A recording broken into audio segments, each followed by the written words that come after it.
recording while I try to find a place to put this flash. We have a oh, Oh, welcome. Go ahead. Oh, sorry. oh Go yeah, ahead. sorry. We're a little loosey-goosey with the holidays, but welcome to Informed Dissent. We are calling in from some people from the normal place and Lisa from Kenya in the dark of night, where she may or may not be about to be eaten by a lion. Under the So stars. should be I a did very exciting see, episode. I did just see a little African wildcat. It's has a Lisa's literally on safari right now. Yeah, She's literally on safari. Yeah. yeah. if you're Earlier this week, she sent us a picture of a zebra that she killed. It's amazing. Mhm. Yeah, so today it's been a pretty quiet news week, but today we really wanted to talk about Jamie's story, her origin story. Um, Kind of what our ideas about, we were asked, what do we think gender dysphoria is? So we'd like to talk about that. But maybe we could get started with Lisa just having a lot of thoughts about gender when we all kind of thought she should take a break from gender. And you should share some of those with the class. Please just riff a little bit on that, Lisa. well, first I want to say that I think that if you have any money, you should use it to go on a safari. Okay. And one way to make that happen is to marry somebody whose father spends 25 years working on a book, can't finish it, brings on a co-writer for the last three, wins a Pulitzer Prize, and then 17 years later, Christopher Nolan makes it into a movie and the book goes on the bestseller list. And you don't make any money from the movie, but you can go on. Apparently, if you have a best-selling book instead of a worst-selling book, which is my specialty, you Yeah. can go on story after. So it You is said true. 17 years though, right? 17 years after Yeah. publication, yeah. It's a Oppenheimer. long You have game. hope. You have hope. And unfortunately, he passed away just as the movie was being made. Christopher Nolan, I guess, has been knighted after the movie. So I'm always thinking that I could send him an email and ask if he'll buy me an apartment, because my father-in-law's book, that he got It's made reasonable. into a movie, he got knighted, maybe just to, Just a little kickback. Or I thought you yeah. were going to ask if you could make a film out of Tomboy. No, I just want an apartment. Okay. New Yorker. Um, so yeah, Do we've you been, want to name the book? You haven't actually said the title. well, I mean, I think it was last summer, Okay, Christopher we're fine. Nolan movie. It's called Oppenheimer. Are we allowed to say Oppenheimer. it? Yeah. Oppenheimer. Um, so Big film. it's been very interesting to drive around and look at animals and to learn about all the different ways that they um, organize themselves around sex and gender. So yeah, I didn't stop thinking about sex and gender, and looking at the today we saw a 2 week old elephant, and it was nursing on one woman, and it couldn't quite get its mouth up to her. She was too Wait, tall. what? Wait, One Sorry, elephant. Not a woman, an elephant woman, a wait, a woman female? elephant. Wait, see, so far you've said sex and gender, what and is I'm the like, wait, woman? how are animals, how does gender, wait, gender, and then you said an animal's being nursed by a woman. So I'm Sorry, really, yeah, there's a lot. A baby elephant. Wait, what a did I I say? think baby Yeah. ChatGPT will old generate that baby, for me. baby elephant nursing on a female A female. elephant.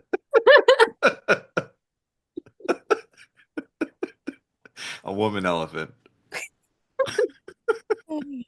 Yeah, ChatGPT won't generate that. The pre-malaria delirium happened. Are you taking those crazy anti-malarial drugs that give you weird Yeah, but dreams? we missed one dose, and then I'm realizing that also didn't take it today. So Mm. anyway, no big deal. Anyway, yeah. So the elephant ladies, the adult elephant females, they'll nurse any of the young, which I found interesting. And then the men are kicked out, and the elephant bulls, they only have them around if they for mating time, and then otherwise they're out of here. And then of course with the lions, the women do the hunting. Okay, they're not women. I can't stop.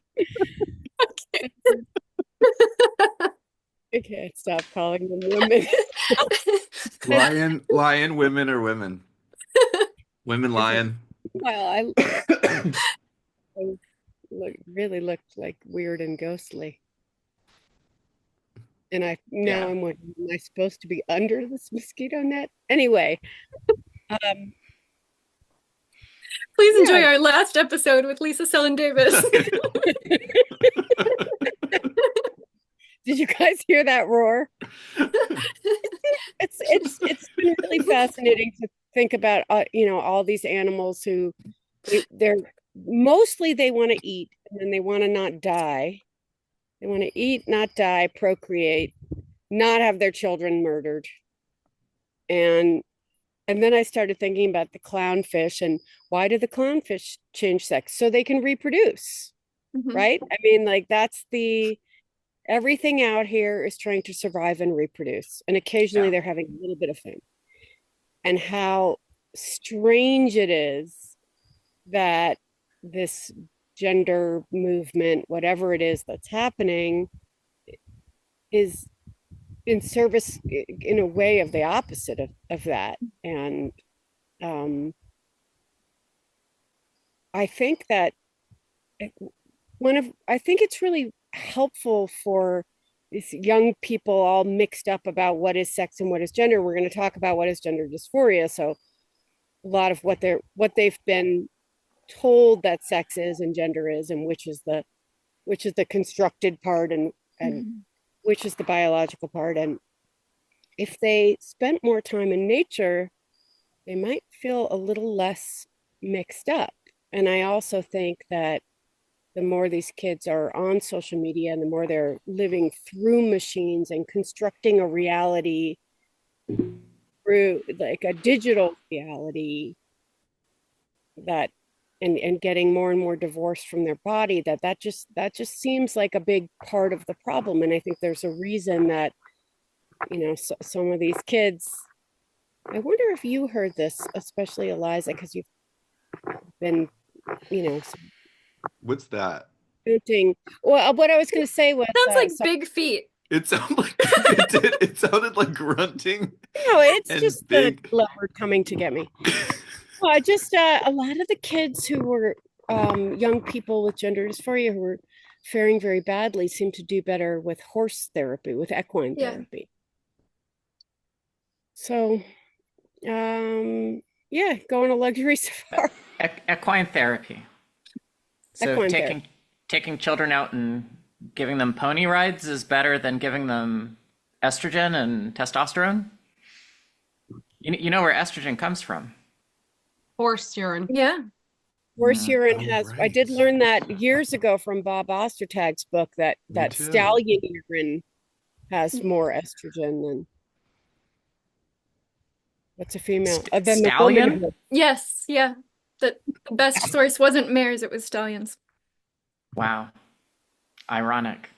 But that's how the hormone replacement therapy Premarin got its name. It's I don't remember what the PRE is, but it's the mare urine. Pregnant mare urine. Yes. Premarin. Yeah. So you were talking, Lisa, about just we're having this deep discomfort with being animals and reconciling with just our animal nature. And when you go out in the natural world and you see we're doing the same things that all these other species do, but we're dressing it up and getting confused. Yeah, I think we've really forgotten how to be human animals, and there are so many other things to do besides eat, survive, procreate, and occasionally play, that I wonder how much this is a more a deeper existential problem Mhm. about being so divorced from whatever our purpose is on earth, which for most people seems to be amass as much money and power as possible. When it should But really just be amass enough money to go on safari. Hmm. yeah, that's what that's what counts. Well, Jamie, I think had brought up something too about how, we've reached this point where all of our needs are taken care. I mean, Mhm. there's a theory about that, and I can't think of the name right now, but it's just all of our needs are taken care of, and we have what we need. We're not fighting for our survival every day. We're not fighting, generally speaking, like in the West, we're not fighting for food and for, um, and so we look for new struggles. We look for new ways to have lacking. Yeah, I wrote a Substack on it recently, the privilege to create your own oppression. That Hmm. you've reached such a privileged position that you no longer have that challenge, that um, human instinct to overcome or to fight or to work for things. Yeah, the abundance, affluenza, and the conundrum of abundance, etc. So we don't know how to just say like we won. It's one big party. Instead, we are. But that relates to the other thing I was talking about the other week about needing to have your struggle muscle, needing to develop your Mhm. struggle and I like thinking that about phrase, struggle muscle. watching all these woman and watching the cubs follow the mother lion, and it seems like that the mothers are always ahead, and the animals are all that they're the children are all apprenticing, Mhm. and there's not they don't say like you wait here and I'll do everything for you and be back. They say I'm going to show you how to do it and I'm going to train you. And I had a conversation with my younger daughter about that, about, we haven't done that good a job like training. There's lots of things they can do, like ride the subway by themselves, but Mhm. they don't know how to cook that much. Remember that movie that took place didn't it take place in your state, Jamie? What movie? It's yours. What is your state? The first Jennifer Lawrence movie, it was an indie Oh, movie, and she's very poor, and there's a lot of meth. Winter's Bone. it's Winter's Winters, Bone. It was her prepping for the Hunger Games. and there's an incredible scene where she has to teach her younger sibling how to skin a squirrel and eat Yeah. it because no money. And to me, that seems like also not only have the kids forgotten how to be human, but we've sort of forgotten the point of parenting, which is to teach your children to skin a squirrel. Yeah, my parents didn't teach me. Look what happened to you. Yeah, teach your children how to Teach your skin squirrels.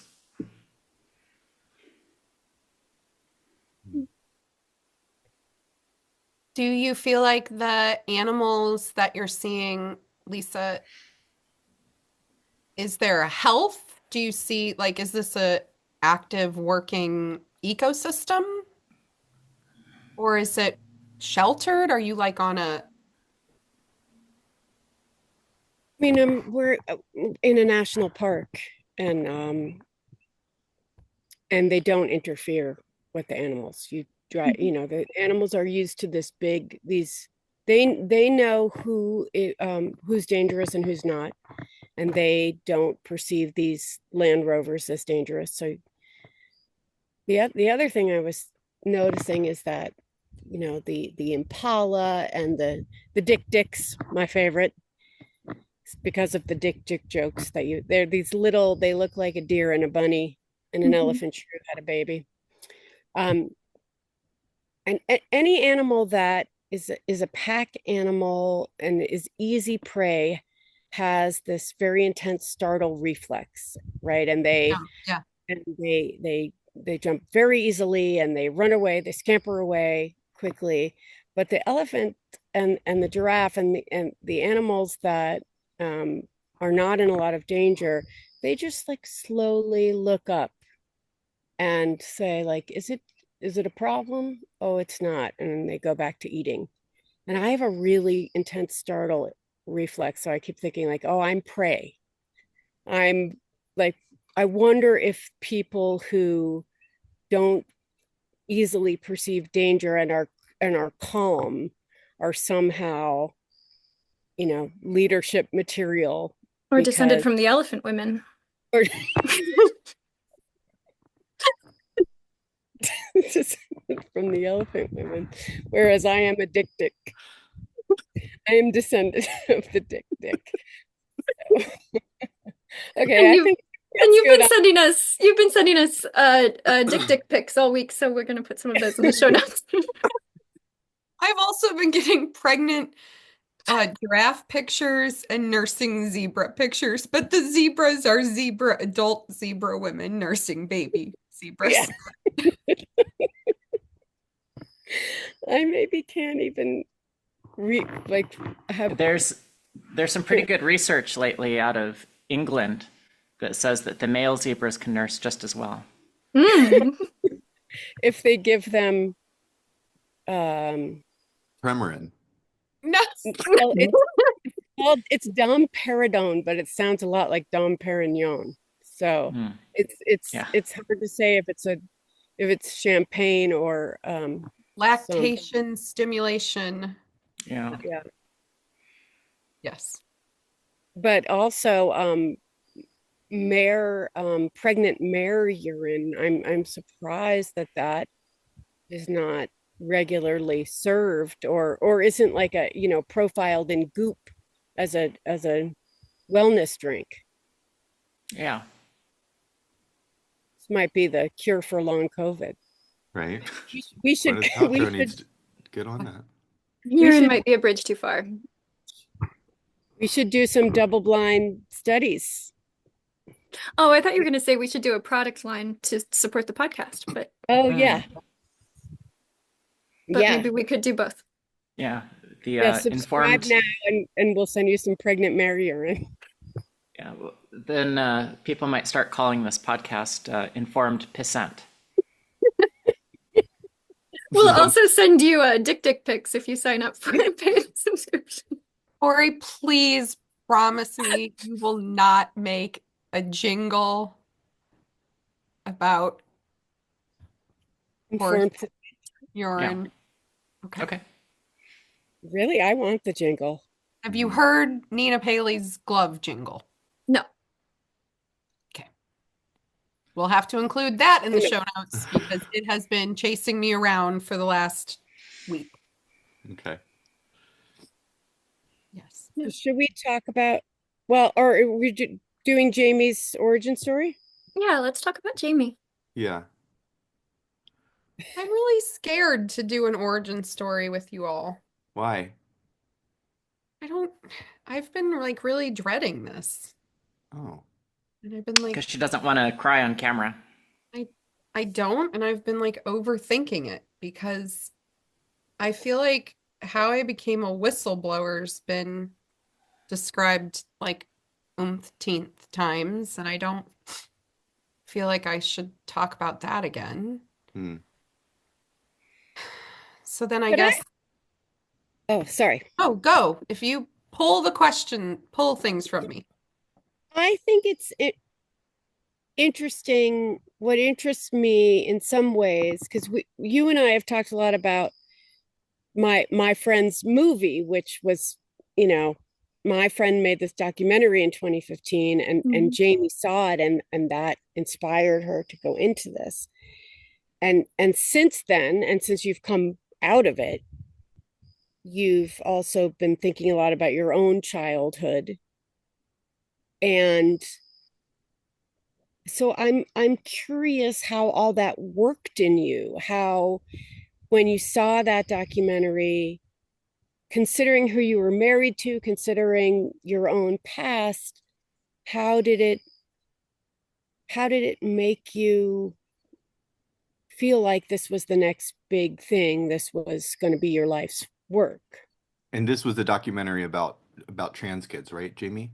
Yeah, it was oh gosh, what was it called? Was it called Trans Kids? Growing up trans or So something? Growing Up Trans. growing up And trans. it was on PBS. I think it was a Frontline. Yeah. Yeah. Um, and I was, that what I consumed was primarily PBS, NPR, like the New York Times. Like those were my channels of consumption. Um, I remember watching that episode, and maybe 15 minutes in, I called my spouse in, and I was like, "You have to see this. This is groundbreaking. This is amazing." And at the time, Tiger, who was going by he, him pronouns, watched maybe 10 minutes of it and said, I don't know about this. This is not sitting right," and left the room. And I was just completely captured. So Tiger, a trans man, a trans-identified female who now goes by Roxanne, but yeah, she had a reaction to it while you were taken in by it. Right. And she had transitioned as an adult, and I think kind of had a reaction like, "Oh, I don't know. This was so hard for me to do as an adult. I don't know that this would have been the right thing to do as a kid." And I was like, wow, my childhood with gender was such a struggle, and it was so uncomfortable that this seemed like kind of a panacea, kind of a, well, this might have been the solution. Um, I remember watching that too, just feeling like those doctors, like there was some element to it that the doctors just seemed like they understood, like they got it. And I think there was part of me that also just always felt like such a weirdo that I was like, oh, they get it. Like they get what that feeling is from like childhood on. And so it just felt like it must have been the right thing for those kids. Felt like care.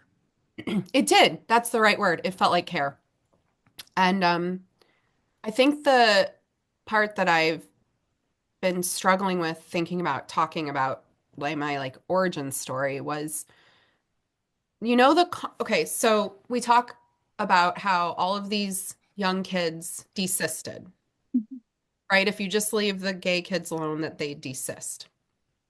And that so many of those studies, they like desist in adolescence, right? Like, isn't the bulk of those, like those 11 studies? Well, I just learned something. I Yeah. just got corrected by Mike Bailey.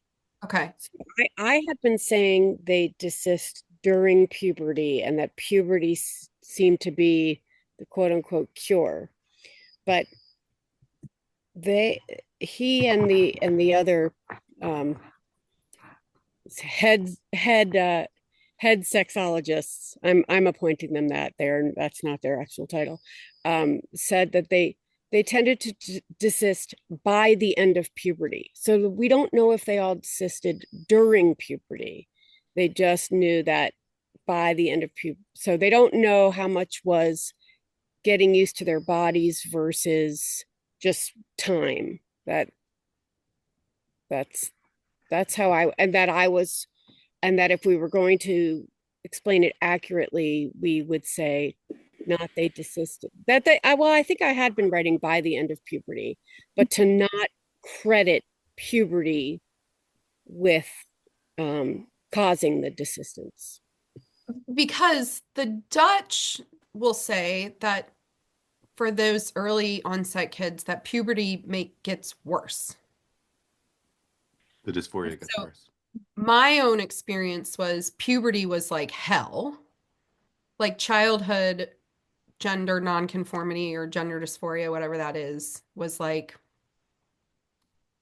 it wasn't until people started correcting me. And I think, Ben, I think you had those, like, I would get like, I reached a certain age and everybody was like, you have to put a shirt on. You can't go outside without a shirt on anymore. And I was like, I don't understand. Like, why do I have to put a shirt on? They're like, you have to put a shirt on. Um, and, like there was something about early pre-puberty where also there were these changing expectations around, um, I was too aggressive or I was too competitive or I was dirty all the time. Like, I don't know how many times I got stitches and injured myself from like a very early age because it was very rough. Um, and then pre-pubertal was like, clean up, stop doing this, stop behaving like this. And then puberty onset, and it was just like, it was it was hell. Um, I self-harmed through puberty. I was, I think I had similar experiences to Ben with substance abuse and misuse. But the thing that I struggle with is that it didn't go away with puberty. And it didn't go away. When do those sexologists define the end of puberty? Or Yeah, because is it We'll ask. because like the thing about, and this is where I don't know if there's a different experience for same-sex attracted women than there is for same-sex attracted men. But I have this feeling that if same-sex attracted men can reach their like mid-20s, like they're not going to transition. Unless I'm being really clear. Same-sex attract, like the homosexual transsexuals, if they reach like their mid-20s, they're not going to transition.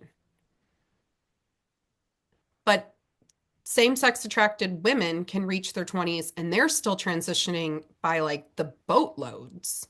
Mhm. Like lesbians transition in their 20s and their 30s, like in their 40s. And I don't know what, like, I think what I was like so hesitant to talk about is like, I think that the vulnerability of being a same-sex attracted woman, there's some element to it where I almost feel like shame that I would still be vulnerable and capturable by the ideology even in my 30s. Because I went into that gender center. Let me back up.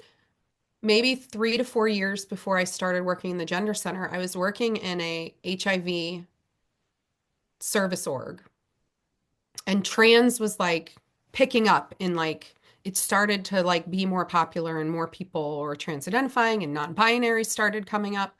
And I feel so much regret and shame because I was vulnerable then. Like I was already a mom and I was vulnerable. And there was something enticing about it as like feeling like I never fit in as a straight, like I'm not a straight woman. So I felt like I never fit in and I was super vulnerable to it and I changed my appearance. I was like saying like they, them pronouns or no pronouns. I, I almost started testosterone once. And I remember thinking when the pronoun ritual started happening in my workplace, where we would start every meeting and we were working with these were not new people. This was not like, oh, a new hire, let's tell them all our pronouns. It was like every single fucking meeting. You would sit down and you would go around the damn circle and you would say your name and your pronouns. And to me, I felt like that ritual was like aimed at me. It was like we see you. We know you always felt weird. We know you always didn't feel like a girl. So we're going to just keep poking this at you over and over and over again so that every time you have to say she, her out loud, it just feels like you don't fit and you don't fit.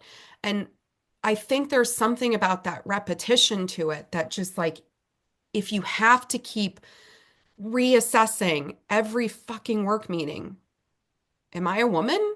Is it she, her? Like there's something to it that just starts eating away. Like, well, I never felt like a girl when I was a girl. do I feel like a woman? Am I a woman today? Does it feel good for you to say ma'am? Does it feel good for you to say woman? And then when you just start ruminating and thinking about it over and over and over again, I just feel like it like created this space to just like let it eat at me to the point where I was saying in those meetings like no pronouns, they, them. I was wearing a binder, I cut my hair again. It just I there's some part of me that I feel like if you take any lesbian and you put them in that environment and you just poke them with it over and over and over again, I think I could like it's like those early prison studies when you took those students and you said you're the prisoners and you're the prison guards and you put them in that environment and you like gave them some of them power and some of them vulnerability and you like created this dynamic like they created these monsters and they created these prisoners and I feel like the community did that to itself like we created this environment to eat at lesbians and pull apart our most vulnerable spot. And then we all started to transition. Mhm. And this is what you were tweeting about yesterday when you said that this kind of rumination is just kind of disastrous for gay people. Because I just feel like that ritual, that pronoun thing, like really did every time it came back around the circle, all I felt like was that little kid who felt like it should have been born a boy. And why do I feel weird? And why am I attracted to women? And why do I not fit? And why like And then it would just bring up all of these weird childhood memories. I was an athlete for years, and I was on this really weird, really good team. Soccer, basketball, softball, like I played everything, volleyball. And I remember in like sixth or seventh grade, our teacher told us that we had to stop bringing our trophies in because we won too much and we made the boys feel bad about themselves. And we couldn't bring like we were winning like city county like championships and the teachers were like you just can't bring the trophies in anymore. That happened in my high school, I think. That the girls got told stop winning. Yeah, I remember it being a thing where, and I don't know if they were told stop winning or stop, but there was a messaging of like, okay, girls, stop showing off in a way because the girls were phenomenal athletes and they were crushing it in lacrosse especially, and the boys didn't do as well, and there was a kind of weirdness there in terms of the girls there was like a responsibility put upon them to maybe be more gracious or yeah. Yeah, I mean, so every time that pronoun circle came back around, those were the kind of weird things I would think about. And when I started working in the gender center, there definitely was these elements of was I working out something from my own childhood, like through these kids? And what was hard to also grapple with was I was not the only one. So when I like think about my relationship with like our primary endocrinologist, gay man, I mean, maybe my height, because so many of the patients would always think that he was trans, petite, gay man, shorter, like, and everybody's like, "Oh, you're a trans man," and he'd be like, "No, I'm a gay man." But so many of us who worked there were like hadn't grappled with our own stuff. Mhm. Well, this is something I've wondered about a lot. Also, I mistook a short, effeminate, gay gender doctor for a trans man early on in this. I felt very embarrassed, but um, there are a lot of gay men in the field, and I wonder if some of the older gay men they maybe came from AIDS medicine, and this, it sort of morphed into this.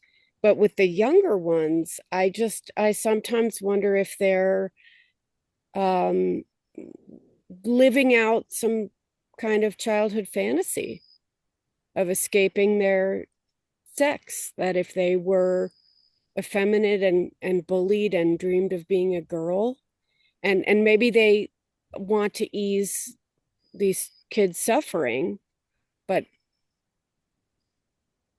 these tend to be these are adult gay men with who can procreate and have a robust sex life. So it's an odd thing to do to ease suffering. It's very kind of instant gratification. um I think that's I mean, I agree because it's kind of like how could these folks, and so Lisa, I theorize like maybe the same thing. But for me, just as being a same-sex attracted man, I'm like, my idea of helping younger people is the opposite. So it's so Mhm. weird to think that one could think that was a solution. If I'm being generous, I think that that probably has less to do with it than the fact that the way it's being packaged and sold as just a care, a kindness, social justice, and part of the larger project of like liberation of from oppression and the patriarchy and capitalism and all of these things. Jamie, you said you feel like once people get to a certain age, you know, let's say homosexual, transsexual, or homosexual men, mid 20s, they're less likely to transition. But, I'm thinking of one person who I have known for a long time around my age, gay married man, happy, multiple kids. During COVID, guess what? I'm a woman. Um, and I mean, thousands of followers on Twitter like that, and picture after picture after picture of post surgery and all of these things. And this person is especially very wrapped up in social justice, um in all, I mean, all of that, BLM, everything, hardcore. um and so people are vulnerable to that, I think. Still men, but I think to a lesser degree. I just, I think there's just some part of any of us that doesn't want to admit that we are vulnerable to a social contagion. Mhm. Like, I'm different, I wouldn't fall for that. And then it's like, oh, but I did. And Well, I think, first of all, when you say there's things like shame in that, I don't, there's not even a tiny bit of me that judges, like in terms of that. I think so. When I hear you say like I feel ashamed about that, I'm like, God, that's so interesting because I just don't think you should feel ashamed at all. Um, Two, look, I have always, I mean, when I was in my early 20s, getting sober and also just trying to come to terms with my sexuality, I had all girlfriends. I'd always had all girlfriends. And I would say to them, well, you guys all know I'm a woman, like when we would talk. And I would say that jokingly, but I was serious. Like there was a part of me that was just like, I feel like I respond to life in a way that's typical of women. This isn't how I would put it at the time. I would be like, I feel like a woman, but I would say, I feel like I respond to life and different life events and relationships and whatever in ways that are typical of the females and the women around me. I relate more to women than I do men. I feel safer with women than I do men. I have conversations that I just it was like we were talking the same language. Um, Mostly with women, with straight women, you know. Um, and that so I have joked, I think I joked about it on Corey's podcast, but I'm like, feel like I'm more trans than a lot of trans people that are claiming a trans identity today, in the sense that I've always felt like if we're talking technical terms, like had a more feminized brain. Um, and doing that research, maybe we can talk about this a little bit, but in terms of gender dysphoria, like I feel like the science is really important to look at because I do think that there's a lot of validity to, like Dr. Simon LeVay and the books about and the studies in terms of, these that it's theorized and that it's about hormone exposure in the womb. Yeah, so And you're saying like that same-sex attracted people do have the brain difference. well, there's a brain difference, and it's not like you don't say, "Oh, I have a female brain," or I mean, that's obviously not how one would say it, like, "Oh, the female brain in a male body." But your brain, in terms of hormone exposure in the womb, higher testosterone exposure or lower testosterone exposure. So for males, if there's lower testosterone exposure or lacking of it, and it can be there's a lot of different possibilities of why this might occur. But that male will become, grow up to be, or at least from a very young age, exhibit traits that are more typical of the opposite sex, and then most likely will be same sex attracted. And it's the, kind of opposite or same with females. The higher testosterone exposure, they'll have exhibit traits that are more typical of males, and then be same sex attracted, in adolescence. And so, um, I think that there's a lot of truth to that. So we're talking about like kind of that, to me, I connect that with the typology of HSTS. We're talking about homosexual transsexuals and then autogynephilic transsexuals. And so I do think that there's validity to that. And I think that, I was conditioned in a way to, I wasn't sold trans at the time because it was the 90s.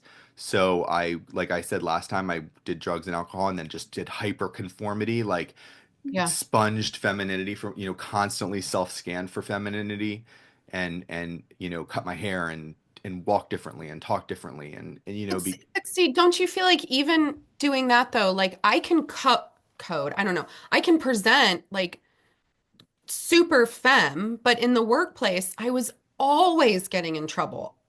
A meeting could not go by without me asking a question, interjecting. I was always seen as you're bossy, you are know-it-all, you always have an opinion, like always getting in trouble for things that if I was male would have been immediately like seen as leadership qualities or positives or like you always have an answer, like you can always like guide the group, like those things. It was perpetual like workplace frustrations over those qualities that I couldn't cut my hair and make those things like go away, or I couldn't grow my hair out and make that like go away. Like nothing I could do could ever make that go away.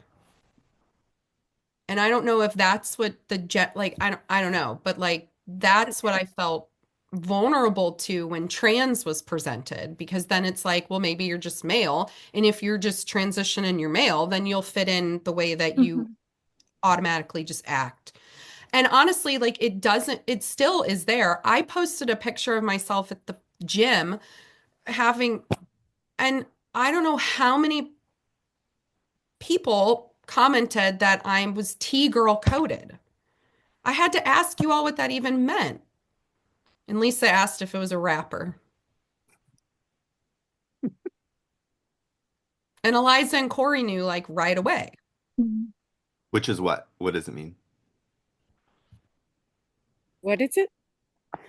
Corey, I mean, you joked, but Yeah, I joked. I'd have to look at the picture again to remember the details, but She was flexing and at the I was gym and flexing and at the gym and I have hairy armpits and I was talking about how I'd like to do one arm push-ups in 2025. yeah, you go, sister. But but like for lesbians, it's not just like I post a picture like that, I'm T-girl coded. I post a picture like that also. There was a whole thread that I like found randomly where they were all talking about how I'm autosexual. hmm Like I you Oh, can't even really? I can't even be just like just saying I'm a lesbian. You can't, Hmm. it's not even accepted to just be like online. All I get is pushback. You're not a lesbian. You've had sex with a man. You're not a lesbian. You have two biological children. Like you can't even like own like your own sexuality. Like it that still wants to push back into trans. What is what is autosexual? Dear God, I don't know. I Well, think they mean auto heterosexual. I think they mean auto androphilic, right? right, The right. Yeah, So we're talking when we say is autosexuality, it's kind of the autogynephilic and then autoandrophilic. Love of oneself as a man, love of oneself as a woman. Male transsexuals are I autogynephilic. love myself as an elephant. I'm gonna sign off and let you all finish because I gotta go nurse a 2 week old baby elephant. Okay. can you at least, before you sign off, can you So just give us, I gotta go to bed under the stars with my can you give us what you would say is the working definition of gender dysphoria? okay. Oh, Yeah, and before I then when you leave. leave, we'll explain why you're wrong. Oh, I love this game. I let me get my husband so he can add some reasons why I'm wrong. Well, the working definition is um, persistent distress um, due to an incongruence between one's gender identity and one's sex assigned at birth. Is that one of the definitions? And it used to be when it was gender identity of disorder of childhood, you know, they, the doctors would stress that would stress the distress, that it Hmm. wasn't just I don't like my body, or I don't like being a boy, or I don't like, and not even I wish I weren't a boy or I wish I weren't a girl. It would be I Like, am a boy. It would right. be the insistent, consistent, and persistent. Um, but often now they'll say it in various definitions. It'll say things like discomfort with one's gender, and that's a tough word. A tough word is a singular, as a singular noun that way, like a thing that you possess. It's not even gender identity. So I guess I give you a non-working definition. I guess we only have We non-work, only, and I wish I could be here to hear you all pull this apart, but I gotta go to bed under this star Vega, and so does my kid. okay. So I will just nurse my 2 week old elephant, Love you. Be safe. and if I don't get eaten by a lion, I'll see you guys next week. Bye, Lisa. Okay, do your best. Bye. I'm excited to hear more of her, see more of her reporting in our text message thread, Hmm. her pictures and so on, and her thoughts, her candid thoughts about. Corey, can I ask, were you formally diagnosed with gender dysphoria?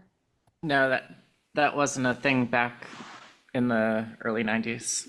It was gender identity disorder, right? Yeah, yeah, or something like that. Hmm. But you met the definition? Well,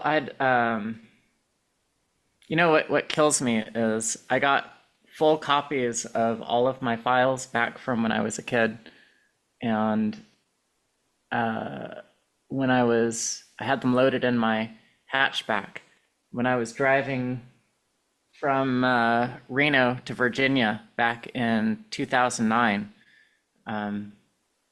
Overnight somewhere, somebody had stolen a few things out of my car, including the box that had all my files in it, and my musical keyboard, which I guess I could replace that a little easier, and as well as some glamour photos that were made up of me when I was 18 years old. So, box full of little treasures and all of my psych files gone. And somebody must have like gone through that box and went, "What the fuck is this stuff?" Yeah, it really sounds like a gender clinician excuse. Oh, it was water damage, got stolen out It of was the water trunk of my damage. car. Yeah. Yeah, it was a hatchback, so it Had wasn't, you yeah. had a chance to review them first? Oh yeah. Okay. Oh yeah. Okay. But unfortunately, it's now, what is this, 15 years since Yeah. I've reviewed them. Hmm. Maybe the most important, I know I'm wandering now. Maybe the most important takeaway is that, so what's interesting is this is the same psychologist I saw when I was in the second or third grade. And then I saw her again when I was 15 after telling my mom that I wanted to be a girl, and 18 after I reached the age of majority. So same person saw me most of my life. And I was a quirky kid, very emotional, and neither of my parents were really showing me how to skin a squirrel. Yeah. So I was learning, I was doing a lot of self-parenting, Yeah. and who was I talking to recently? I forget who I was talking to, but there's some sort of concept about like growing a parent persona and embodying a parent persona so that you have a protector. And I was able to, I had a lot of empathy for that idea. Can I hypothesize? My hypothesis would be that both Ben, myself, and you, based on whatever the definition of gender dysphoria was when we were children, would have met that diagnostic criteria. Probably. Do you think so, Ben? Probably, but so much of I think of what Shapeshifter has said, it's not gender dysphoria, it's social dysphoria. I mean, I didn't necessarily have a problem with the way that I was because I just was who I was. It was when everybody started reflecting back to me, Yeah. oh, this is like you, Jamie, like, oh, this you cannot be this way. This is how you are naturally is not okay. Your interests are not acceptable. Your presentation is not acceptable the way that it is. I mean, all of these things, this messaging that you get from so early, when that started, that yeah, probably triggered a gender dysphoria. Absolutely. Um,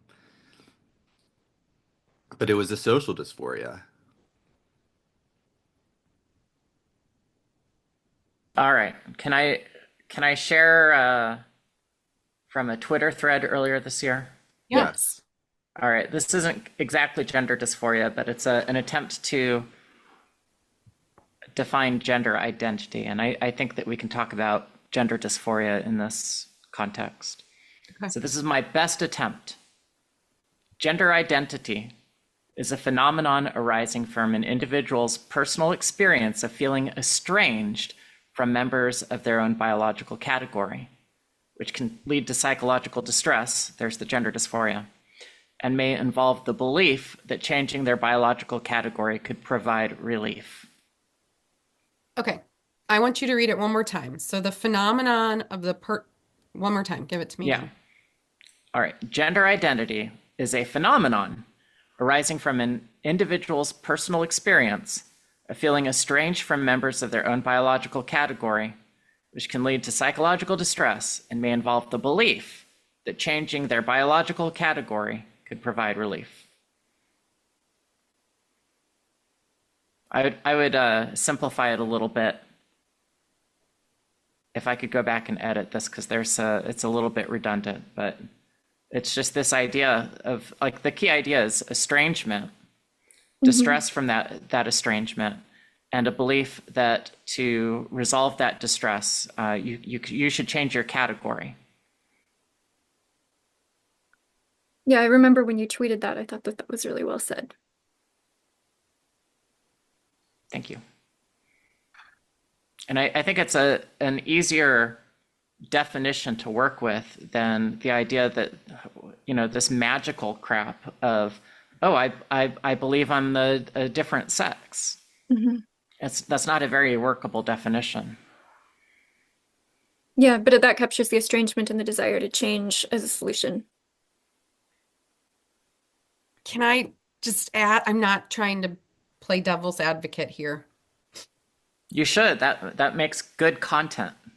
So, how is that different from growing up same-sex attracted? I did feel estrangement from other girls because I was attracted to Mhm. them. And I felt distress over that attraction. And I thought that if I would be a boy, then it would all make sense and fit. Yeah. Yeah, that's not devil's advocate. That's a confirmation. Confirmation that it's all Maybe how it particularly nets same-sex attracted people, because there is enough of that alienation that, depending on what ideas are in the air, bad things can be done with it. I never had that. I never had that like when I was young. I don't remember connecting with that thought of, oh, if, because I like boys, if I was just a girl, I would be normal. But because it was literally not an option. Like I just didn't, it wasn't on the table at all. I had no idea that that was a possibility that I could identify that way. All I knew was that I was the wrong kind of, I wasn't the right kind of boy, and that I needed to change everything about myself in order to fit in properly. Did you not have much physical distress then over your physical body? That's a good point. That's a good question. I did not. I don't think I did. I mean, like, I don't know. I had normal. I mean, did I like no. I mean, but I didn't have, Intense like feelings like, mm-mm. why don't I have a penis? Well, Right, you had right, one. right. If I didn't have one, that might be like, oh, wait, What is where this is it? doing here? No. Yeah. No, yeah, no, I did not, no. Okay. And then intense feelings like, why do I now have breasts? Right. But I think that like when I watch these documentaries with these Oh, kids, again, Ben, you don't have breasts. But right. Corey, sorry, Why you don't never have. why? But when I look at these with these young kids that are like in my opinion, and I think maybe a lot of you might share it, and you've probably noticed the same thing, when these kids are so young, 3, 4, and these parents are saying, oh, and they just he wouldn't want to put on pants, and he wanted to wear dresses, and he wanted to be like this, and he wanted long hair and this and that. They're it's like that's the proof that they're a trans, that they're trans, that they're actually a girl. Mhm. And then they reinforce this. They say, yes, you're right. Oh my gosh, thank you for revealing yourself to us. You are in fact a girl. So this boy, you are in fact a girl. And it's possible Mhm. to be a girl. And so what girl means now is you get to wear your hair long. You get to, as long as you change your name, which they want to do anyway, because they're like, oh, okay, sure, I want to be, whatever. Um, and Bella. And so, okay, now Bella, you can wear dresses and you can wear your hair long, and now you can play with dolls. And now you can continue to, hang out with the girls in school and do those things or whatever. And so that's what being a girl is at the beginning. And then as they get a little bit older, then they're like, okay, now obviously, so now these kids are like, all of the trusted adults in my life have told me that I am a girl. They've affirmed this, and they've told me that being a girl is possible. Now my body's starting to change in a different way. I'm starting to become different than my girl peers. Why? It's distressing. Oh my gosh. You know, of course dysphoria, of course distress is going to come about when all the adults in your life have been telling you that you are in fact a girl, and then your body starts to betray that, and reality starts to kick in, and you start to see, oh. And so, but then the parents and all the trusted everybody is like, oh, but this is what we do, we just stop it, and they're like, oh my God, thank God, okay, yeah, okay, you're right, And that okay, this is so the proof, that the distress the is the proof, proof that it was the real distress is the identity. proof, is this is the real identity, distress is the proof. And then, okay, so we just stop my puberty, oh thank God, okay, so now, oh okay, so yes, and then, oh, so I am a girl, this is all I have to do, oh okay, I just have to go to the doctor and get this thing implanted in my arm, okay, sure, yes, this hurts, I don't like it, but that's what I can do. I want to wear dresses, I want to play with dolls, I want to have long hair, I want to be with other girls. And then that's where it goes to. To me, that's just like 101,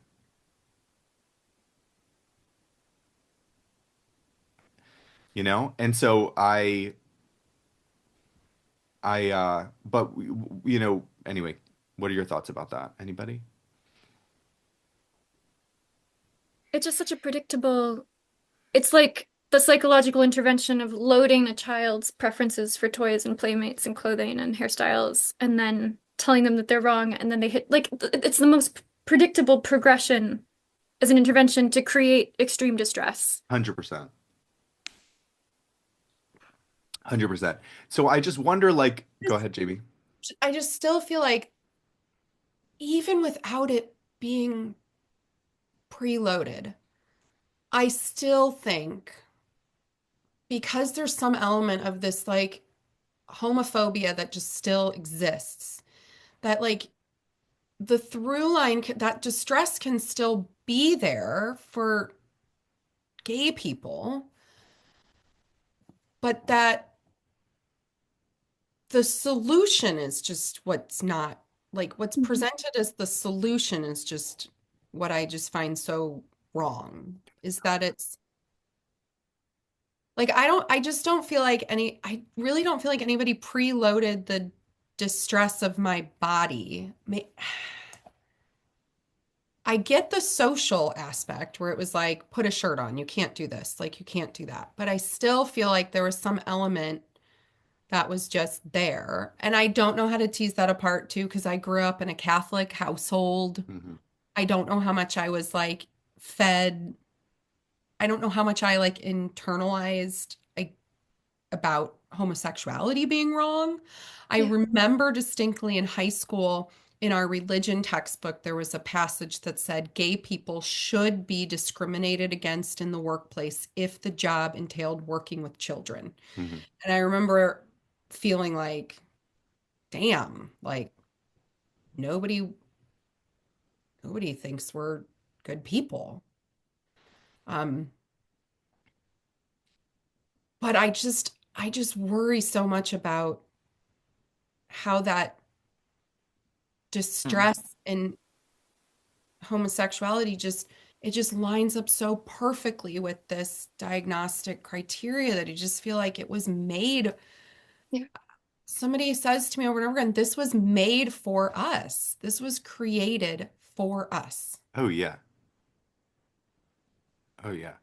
And okay, am I remembering this right? I wish Lisa were still here. That homosexuality was removed from the DSM in 1980, and that's when gender identity disorder was added. I think it was 73 when it I feel like was there in, was It a gap. was there was a yeah, there was gap. a gap. Okay, It was I'm not remembering 73, it I right. believe, when it was removed.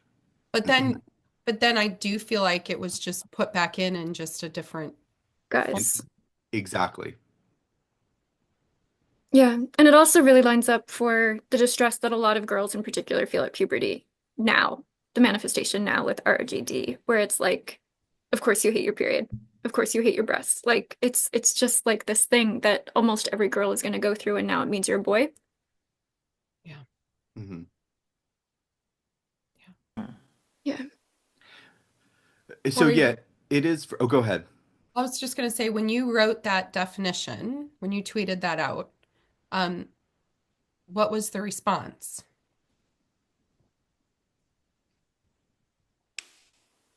Yeah, like do you feel like this Oh God, definition still holds? it was so long ago. I don't remember. Does your definition still hold? Eliza liked it. I liked. Yeah. You have a lot No, of it's crazy followers. what? You have a lot of crazy followers. Where's that come from? You mean like a lot of like followers that want to battle Corey over? Yes. Okay. They have strong opinions Oh. about what he has to say. No, there wasn't a lot. So somebody said, I experienced that as a gay man basically throughout all my life. Didn't make me want to be a girl, even though I had more girlfriends than guy friends. I think the only people who you can say have a gender identity are dysphoric people. Oh, Mhm. I don't know. This didn't really go viral. Well, the original definition of gender identity was literally just the knowledge of one's sex. Like that was initially, it was before gender identity, became, oh, one's gender identity is, you can be, do you identify as a woman or as a man or as non-binary or this or that.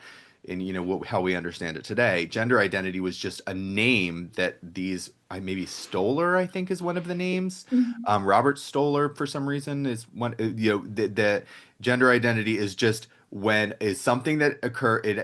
Someone develops a gender identity, a young person, when they kind of realize, oh, I am a boy, oh, I am a girl. Like the social conditioning. Your body starts to change, this confluence of social conditioning and then and physiology, biology, all of these things working together. Oh, I am a boy. Oh, I am a girl. And so when they say there's this incongruence or gender identity disorder, it's when one says, oh, I am a girl, but they're actually in a male body. Oh, I'm a boy. I'm actually in a female body. So it wasn't a loaded term to begin with. But I think that's important for people to know.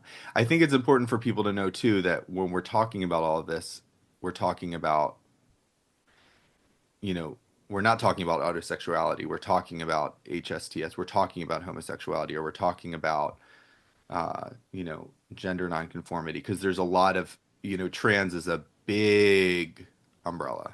It's a vast. It's not even an umbrella. It's like a tarp, a tent, a canopy, Black hole.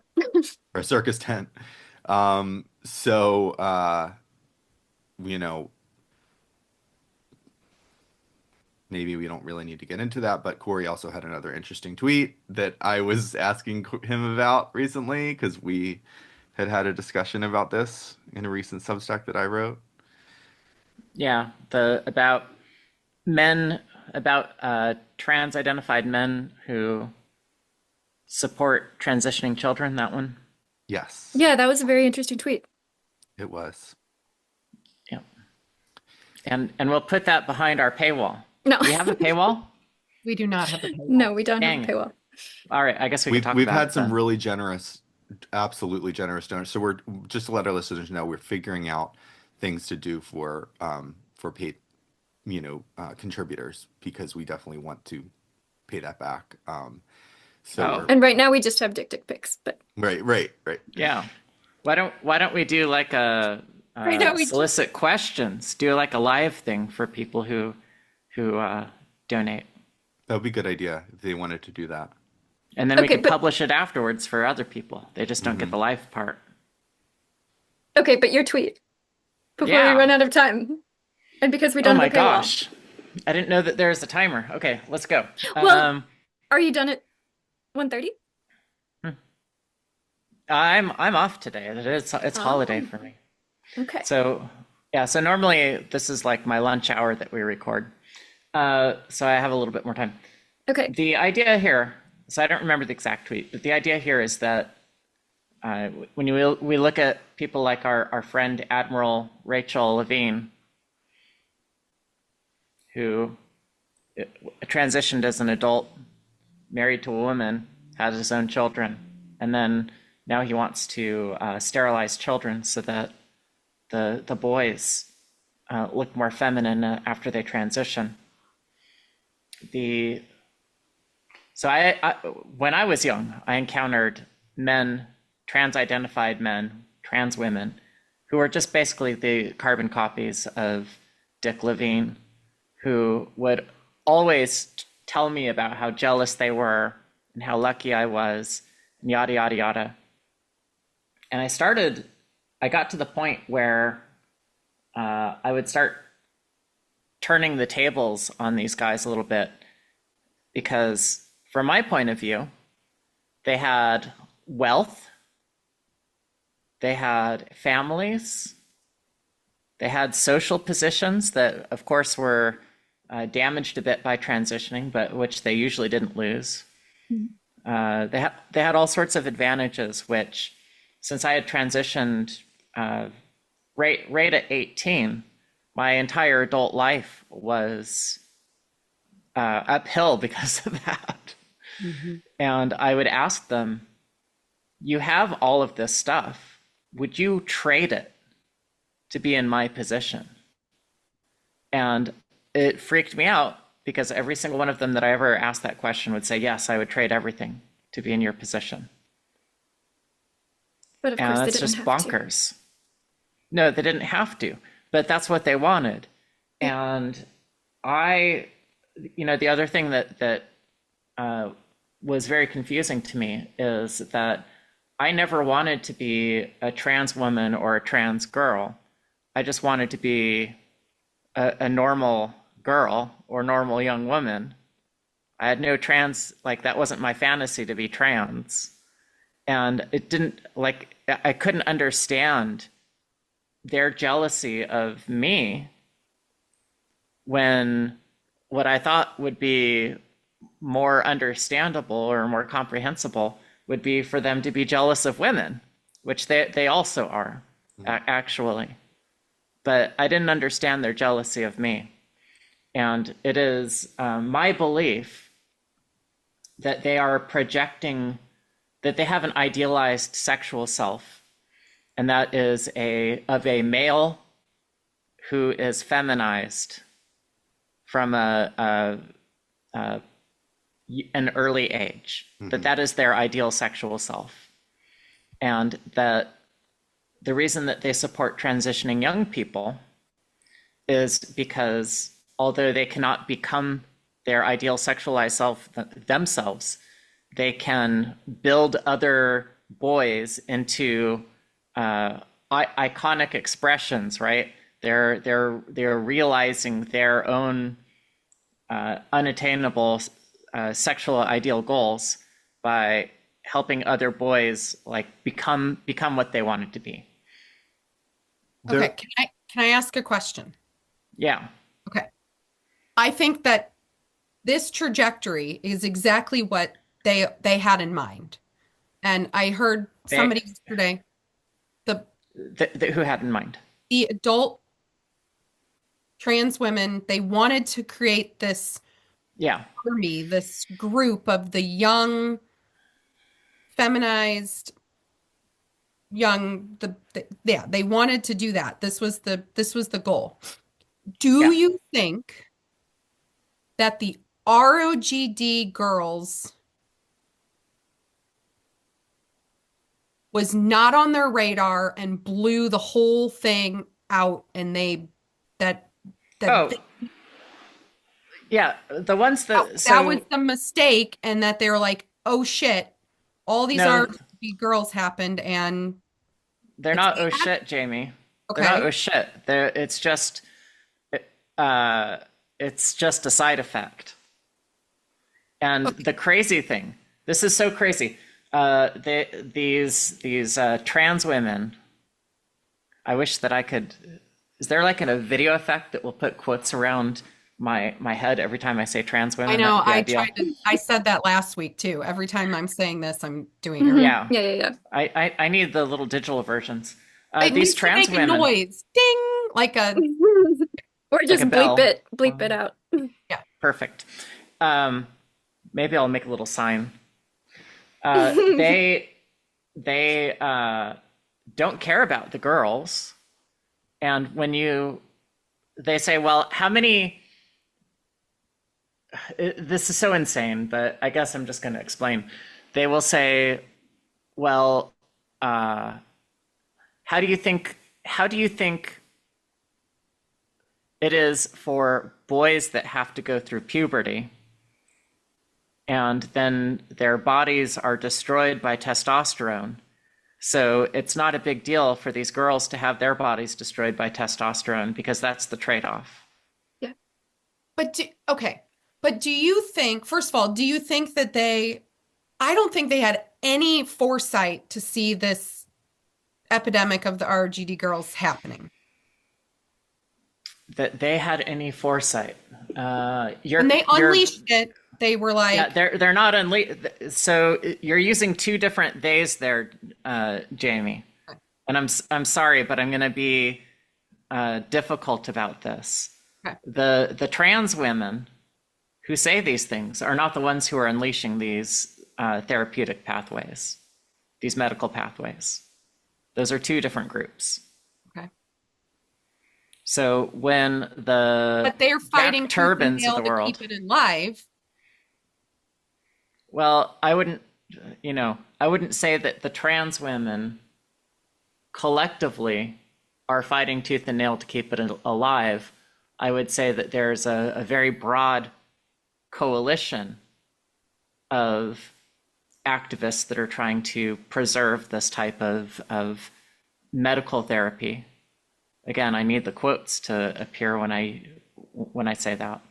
It's not just it's not only the trans women. This isn't some, the two sides aren't trans women versus everybody else. You've got the APA, the AAP, the Sure. All of the medical part. Then you've got the civil rights organization. Let me spin it a different way. Please do. Okay, let me re-ask. Please do. See, this is how you do devil's advocate. Okay. Would the Tavistock Right. still be open if it were not for the epidemic of ROGD girls? Would it? Oh yeah, it would totally be open. Okay.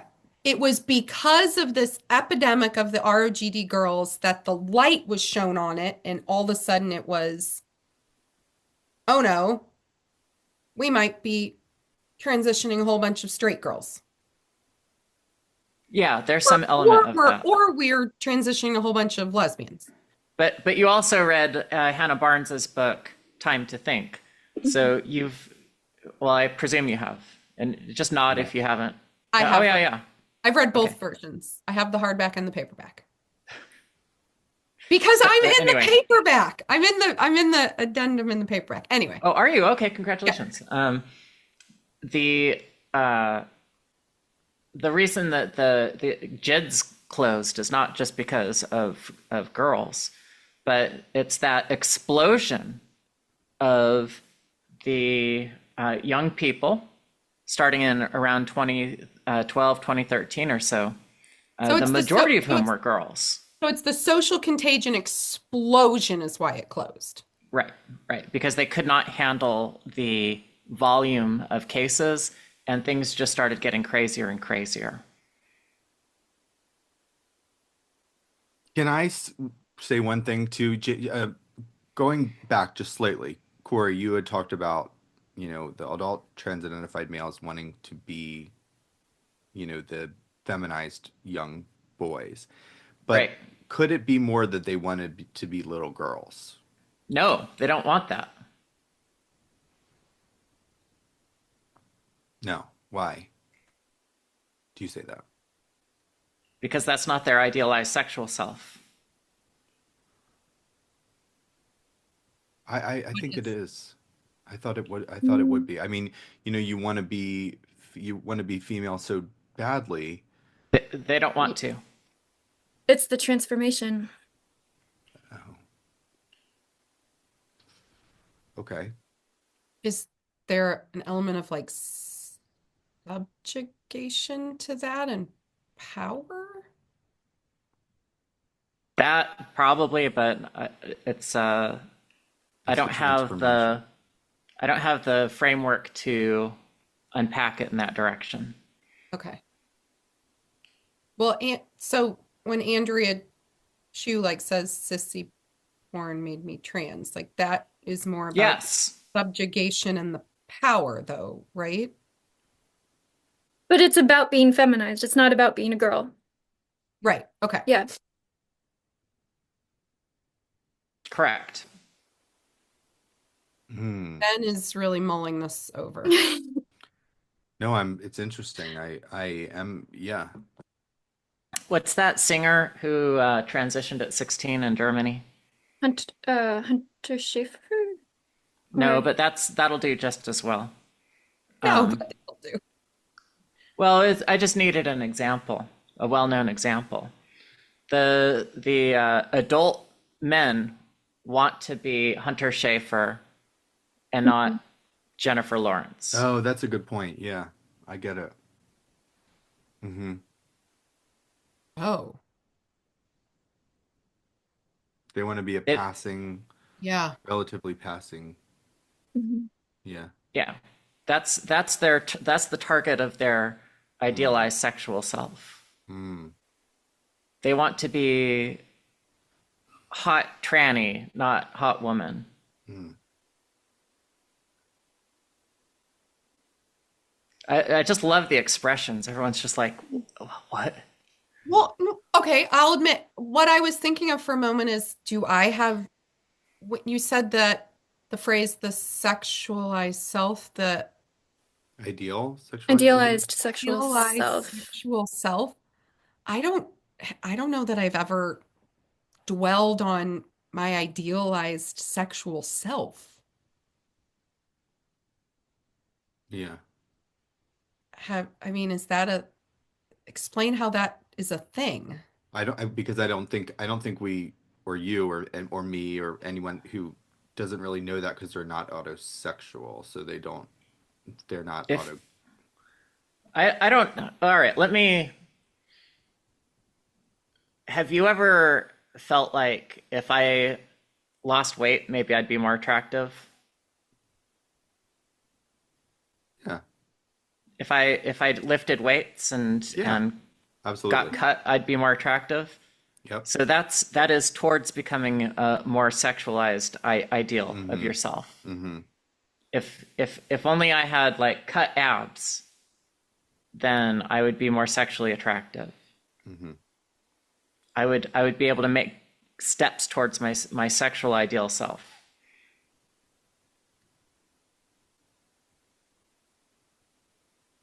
Mm-hmm.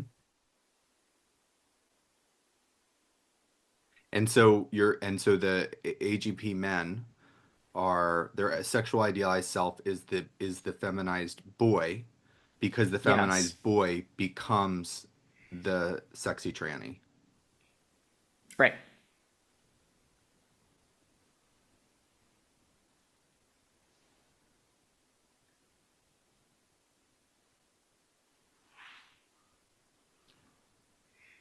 Since there's some processing happening, There is I'll some just throw out something interesting that I learned a couple of weeks ago. I haven't come back to it yet, but I need to. Who here follows the culture of weightlifting? All of us? Oh, none of us. the culture of weightlifting? Weightlifting, yeah, there's a Probably whole peripherally. subculture. I Okay. mean, okay. There's subcultures of squirrel skinning also. Go ahead, but where are you going Well, with my this, Lori? parents didn't teach me that, though. I know. Um, So you're not allowed into that club. yeah, there's videos. So I got pulled into a YouTube rabbit hole, squirrel cave, about these young men right on the precipice of adulthood who start taking steroids so that they can get gains with their muscle building faster. Okay. And they actually, if you listen to them talk about what their drivers are, it is just it's using the gender dysphoria template. Okay. And so this can be like deadly, the things that they take. So your body is not supposed to have what's it called? I forget the term. Like, you shouldn't have more testosterone than your body produces. You shouldn't have more steroids than your body produces, because it will mess up your body. However, if you do that and you work out, you'll get ripped. And they get like obsessed with getting more and more ripped. And the body image issue that I hear these young men talk about, I'm like, this is relatable.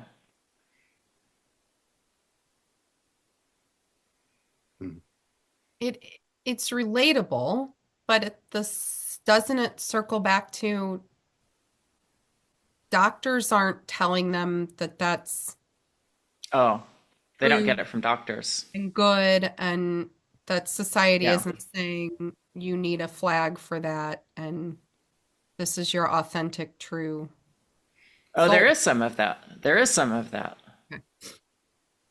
Your true self is totally ripped. Like,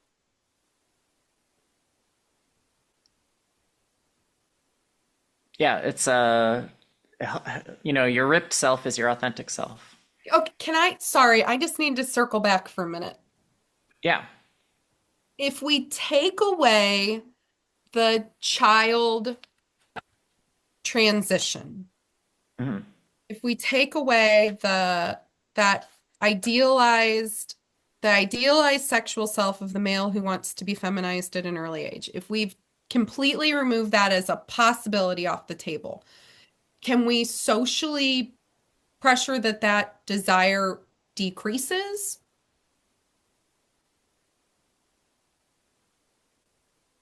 Do you mind if I reframe your question to make sure I understand it? Sure, go ahead. If we make it impossible for children, particularly boys, to have access to sex-changing medication, then would that also reduce the levels of adult men wanting to transition? Is that the question? Yes, because I think if you look at the rates, wasn't it? I think part of the social contagion element thing is once you make something a possible reality, Mhm. you release it. It's Pandora's, you let it Right. out of the box. So for some of those adult men, I think that the numbers of or the or the drive is strong. Yeah. Yeah. Well, here's my belief. It is that if you prohibit males from being in women's space, irrespective of their gender identity, that will decrease the demand for transition. Yeah, you're removing a huge incentive. You're saying we're not going to treat you any differently, no matter what you do. Yes.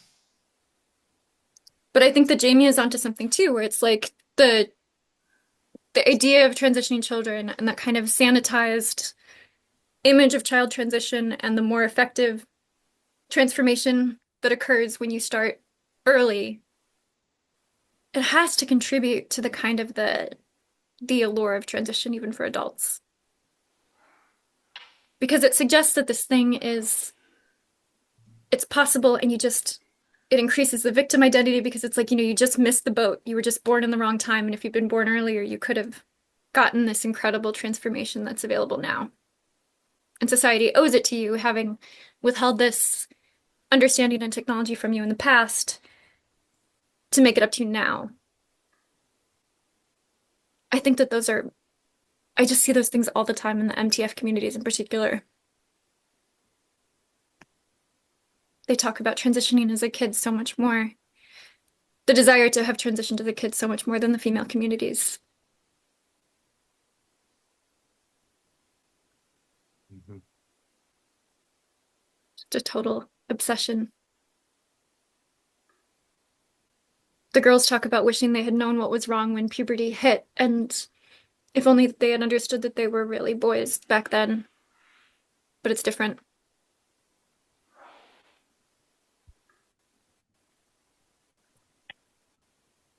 Well, I'm toast, but Okay. And that is my You need idealized to sexual go identity. You need to go nurse your elephant, Ben. That's Yes. Although I don't want to cut anyone off if anybody had some Mm, thoughts No, about but I that. think I think we need to come back to this because we like Oh, halfway yes. opened a Me too. can of worms. I do too. I think we Well, definitely do. I wouldn't have anything more to okay, and I contribute. think the plan for next week was the French Hmm. released. I'm gonna say it's the French v Cass. Maybe I'll title it The French versus Cass. Hmm. And then also, I think we saw DeVries. Hmm. Yeah, Annalou de Vries. Annalou DeVries changed the goalpost. Yep. Okay. who could have seen that coming? Right? Who could have seen it? Any non-gender stuff that we want to mention? Oh, yeah. What Do is it. it? Oh, The Lord of the Rings, the newest series has been really good. I have one more episode in the second, and I'm gonna watch it today. Great. Corey, did you have your party? Nope, that's next week. Oh, Okay. cool. I was just Have thinking you about been that. watching the newest series? No. No, there's only the 3 movies and there's no other translations. That's all there was. 3 movies done. 3 movies. It's all that exists. Okay, fine. Okay. So next week we'll do French VCAS and then DeVries changes the goalpost. And Ben and Eliza, what are your non-gender things this week? What do you think, Eliza? What's going on? We were watching old home videos last night for the first time in probably like 15, 20 years. And a couple of things. I was always really fidgety.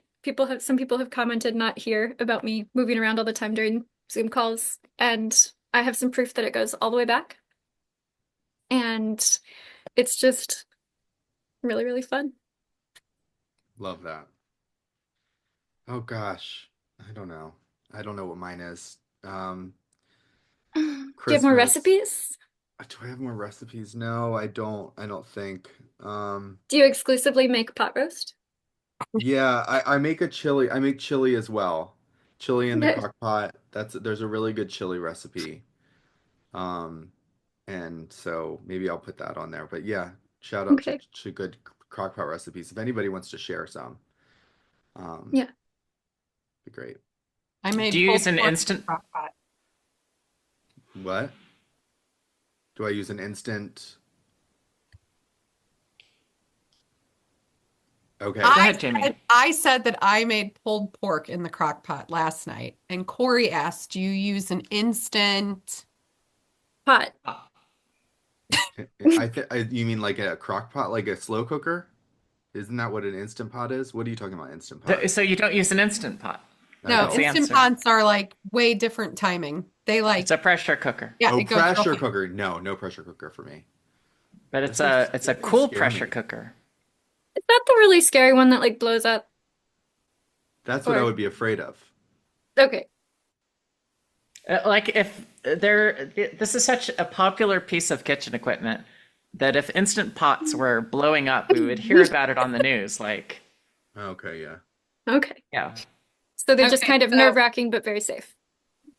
All right, everybody, not do your nerve-wracking. homework. Do your homework. Read the DeVries Okay. paper and the French also. Yeah. Thank Then you I can- everyone then- for listening. Then I Yep. can complain about Braver Angels. Okay. Okay, yes. Well, I will add that to the list. Braver Angels complaint by Corey. Yeah, but not Bravest Angels. Okay. All right. Okay. Till Thank next you week. guys. Okay. Happy New Year, everybody. Happy New Year.